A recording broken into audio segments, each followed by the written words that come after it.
प्रधानमंत्री मोदी ने पुणे में जैन अंतर्राष्ट्रीय व्यापार संगठन के जीतो कनेक्ट वैश्विक शिखर सम्मेलन का उद्घाटन किया।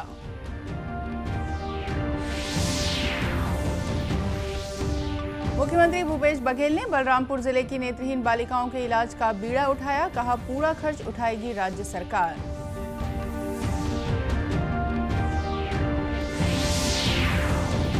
पूर्व मुख्यमंत्री डॉक्टर रमन सिंह ने मुख्यमंत्री भूपेश बघेल के प्रदेश दौरे पर निशाना साधा, बताया हवाई सरकार।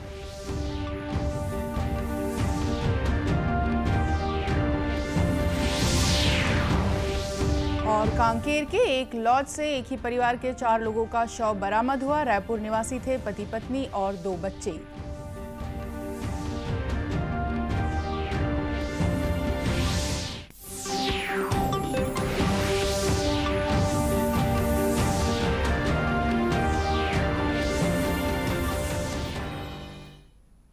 नमस्कार, आप देख रहे हैं दूरदर्शन समाचार। मैं हूं रेहाना। अब समाचार विस्तार से।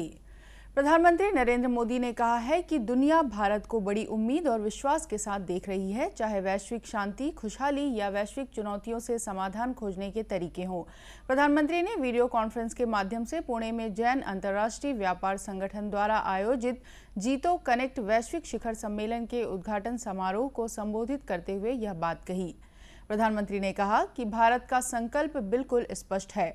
आत्मनिर्भर भारत हमारा भविष्य और लक्ष्य भी है। उन्होंने कहा कि इस शिखर सम्मेलन का विषय टुगेदर टुवर्ड्स टुमारो आज के परिदृश्य में बहुत अधिक सार्थक है। आपने जो थीम रखी है,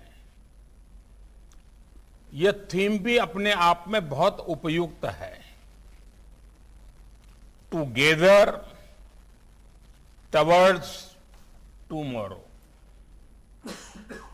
और मैं कह सकता हूं कि यही तो वो बात है जो सबका प्रयास का भाव, जो आजादी के अमृत काल में आज भारत के विकास के संकल्पों को दुनिया अपने लक्ष्यों की प्राप्ति का माध्यम मान रही है।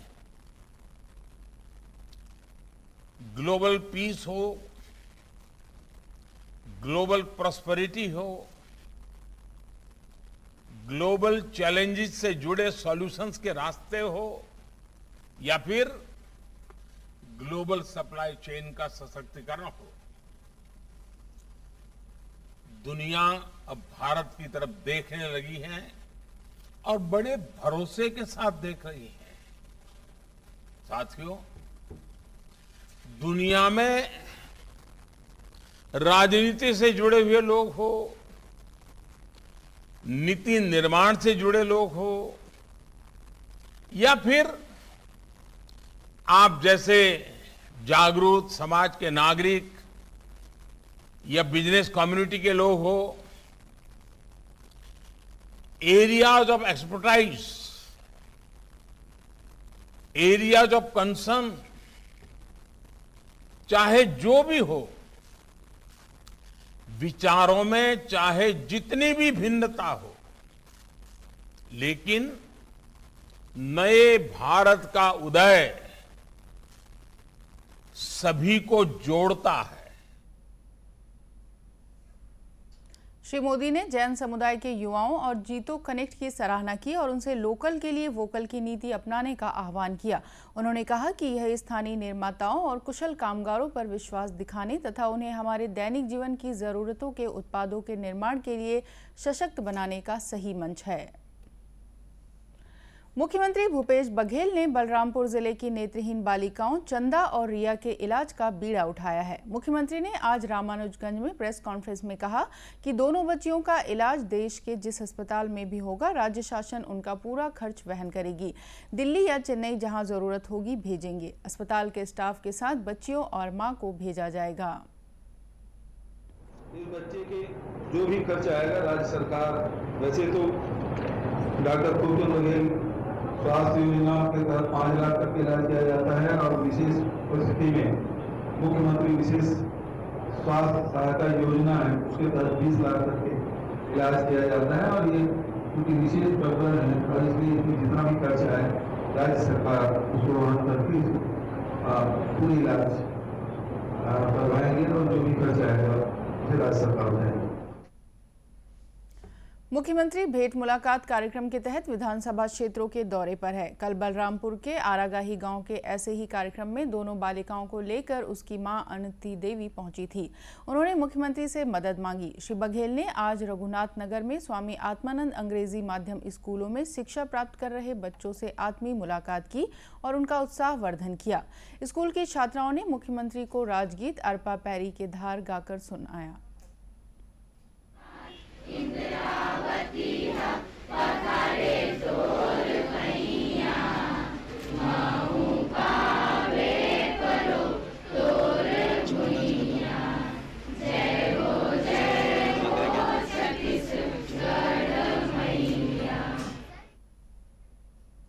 रघुनाथ नगर में मुख्यमंत्री ने बच्चों के आग्रह पर उनके साथ पारंपरिक लोक खेलों में भी हाथ आजमाया। इससे पहले उन्होंने रामानुजगंज में 57 करोड़ 10 लाख रुपए की लागत वाले 31 कार्यों का लोकार्पण और शिलान्यास किया।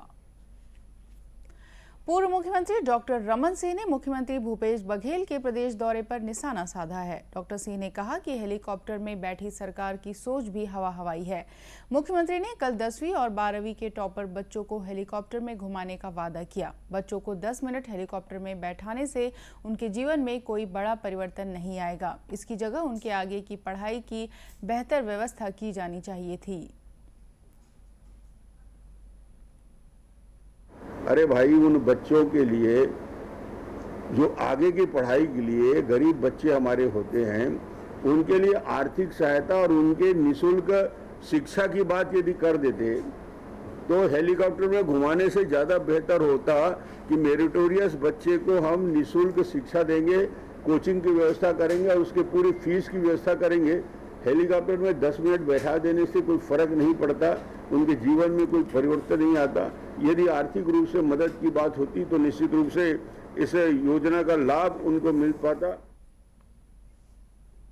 डॉक्टर रमन सिंह ने कहा कि कुशाभाऊ ठाकरे संगठन विस्तार योजना के तहत भाजपा के नेता कार्यकर्ता 5 मई से 20 मई तक बूथों तक जाएंगे। भारतीय जनता पार्टी के कुशाभाऊ ठाकरे बूथ विस्तारक योजना 5 तारीख से लेकर 20 मई तक संपूर्ण प्रदेश में सभी छोटे से बड़े कार्यकर्ता और बूथ के विस्तारक 10 दिन की यात्रा में 10 बूथों में जाएंगे और उन शक्ति केंद्र की समीक्षा करेंगे। शक्ति केंद्र के जितने बूथ हैं वहाँ पे एक पूरी तैयारी के साथ जो कार्य योजना बनी है, ये प्रोफार्मा पूरी तरीके से अलग अलग 23 बिंदुओं पे जानकारी भरेंगे और साइबर विस्तारक उसको डाउनलोड करेंगे।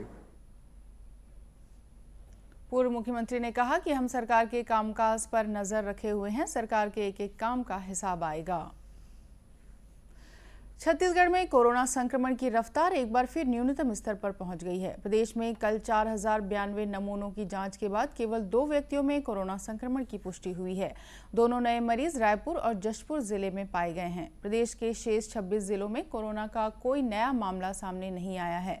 छत्तीसगढ़ में इस समय केवल 37 कोरोना मरीजों का इलाज जारी है। इधर केंद्रीय स्वास्थ्य मंत्रालय ने बताया है कि कल देश भर में 3000 से अधिक लोग कोरोना पॉजिटिव पाए गए। कोरोना संक्रमण की रोकथाम के लिए राष्ट्रव्यापी टीकाकरण अभियान भी जारी है। देश भर में अब तक 189 करोड़ 81 लाख से अधिक टीके लगाए जा चुके हैं।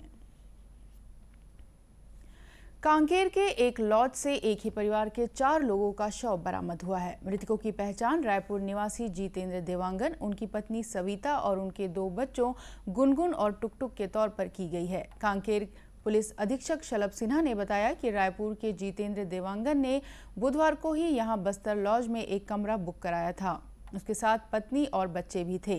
कल देर शाम तक उनके कमरे का दरवाजा नहीं खुला तो मैनेजर ने पुलिस को इसकी सूचना दी।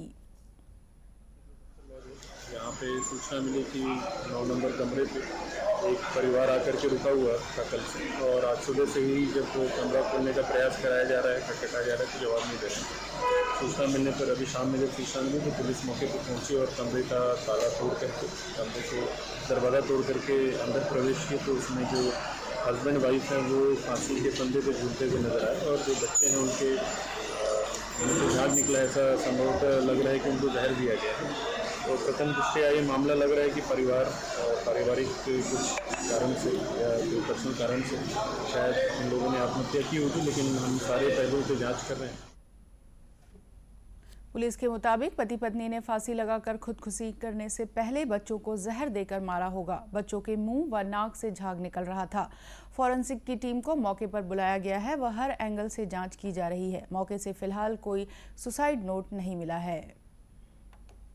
ट्रैफिक नियम तोड़ना अब लोगों को बेहद भारी पड़ेगा। लापरवाही से गाड़ी चलाने वाले या रेड लाइट सिग्नल जंप करने वालों से 300 रुपये नहीं बल्कि 2000 रुपये का जुर्माना वसूला जाएगा।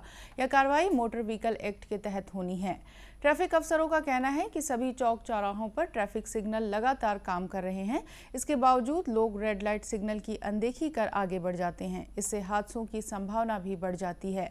ऐसे लोगों के घरों पर ई चालान भी भेजे जा रहे हैं। लेकिन लगातार इस तरह की लापरवाही सामने आने के बाद यह फैसला लिया गया है कि अब सिग्नल जंप करने वालों से कड़ाई से निपटा जाएगा। अभी तक ई चालान या मौके पर रेड लाइट जंप करने वालों से पुराने नियम के तहत ही 300 रुपये का जुर्माना लिया जाता था। केवल उन्हीं मामलों में 2000 रुपये का जुर्माना होता था जो मामले कोर्ट जाते थे। आज़ादी के लिए भारत का शानदार संघर्ष आधुनिक विश्व के महानतम संघर्षों में से एक है। दूरदर्शन समाचार इतिहास की धारा बदलने वालों की झलक रोजाना आपके लिए लेकर आ रहा है। आज की कड़ी में हम बात कर रहे हैं गुरुदेव रविंद्रनाथ टैगोर के बारे में। आज हम गुरुदेव रविंद्रनाथ टैगोर को याद कर रहे हैं, जिनका जन्म 7 मई 1861 को कोलकाता में हुआ था। रविंद्रनाथ टैगोर ब्रह्म समाज के नेता देवेंद्रनाथ टैगोर के सबसे छोटे पुत्र थे। रविंद्रनाथ ने कविता और साहित्यिक कृतियों के माध्यम से ब्रिटिश साम्राज्यवाद का पर्दाफाश किया। वे चाहते थे कि अंग्रेजों के खिलाफ संघर्ष एक अभिजात्य वर्ग तक ही सीमित न रहे बल्कि व्यापक जन आंदोलन बने, और यही कारण है कि टैगोर ने अपनी अधिकांश रचनाएं बांग्ला में ही लिखी। 1905 में बंगाल के विभाजन के दौरान रविंद्रनाथ ने स्वदेशी आंदोलन को सक्रिय नेतृत्व प्रदान किया, जिसमें ब्रिटिश सामान के बहिष्कार और स्वदेशी उत्पादों को बढ़ावा देने की हिमायत की गई थी। रविंद्रनाथ टैगोर ने लोगों को एकजुट करने के लिए बांग्लार माटी बांग्लार जोल गीत लिखा था। उन्होंने आमार सोनार बांग्ला गीत भी लिखा, जिसे बाद में बांग्लादेश ने राष्ट्रगान के रूप में अपनाया। उन्होंने सामुदायिक एकता के लिए एक उत्सव की शुरुआत की, जिसमें बंगाल के विभाजन के विरोध में हिंदू और मुस्लिम समुदाय के लोगों ने एक दूसरे की कलाई पर राखी बांधी। गुरुदेव रविंद्रनाथ टैगोर हमारे राष्ट्रगान जन गण मन के लेखक भी हैं, जिसे उन्होंने 1911 में कोलकाता में कांग्रेस के अधिवेशन में गाए जाने के लिए लिखा था। उन्हें 1913 में उनकी असाधारण रचना गीतांजलि के लिए नोबेल पुरस्कार से नवाजा गया। नोबेल पुरस्कार पाने वाले वे पहले भारतीय थे। 1915 में उन्हें ब्रिटिश शासन ने नाइटहुड उपाधि से भी सम्मानित किया था, लेकिन उन्होंने जलियांवाला बाग हत्याकांड के बाद इसे लौटा दिया था। वायसराय चेम्सफोर्ड को अपने अस्वीकृति पत्र में रविंद्रनाथ ने लिखा था, इस समय सम्मान के ये बैज हमारे लिए शर्मनाक हैं और मैं अपनी ओर से सभी तथाकथित विशेष सम्मानों को अस्वीकार करते हुए अपने देशवासियों के पक्ष में खड़ा होना चाहता हूँ, जो इंसानियत को शर्मसार करने वाले अत्याचारों को भुगतने के लिए विवश हैं। भारत की राष्ट्रीयता और ब्रिटिश शासन से स्वतंत्रता के लिए टैगोर के दृष्टिकोण का मूल जोर सामाजिक सुधार और समाज में व्याप्त असमानताओं को दूर करने पर था। इसलिए शिक्षा में सुधार समाज और राष्ट्र निर्माण के लिए उनके मिशन की आधारशिला बन गया। इसके लिए गुरुदेव रविंद्रनाथ ने 1921 में शांति निकेतन में विश्व भारती विश्वविद्यालय की स्थापना की।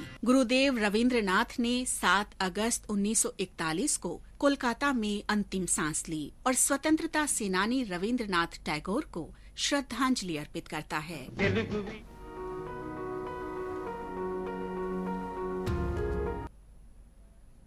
और इसी के साथ ये समाचार बुलेटिन समाप्त हुआ। नमस्कार।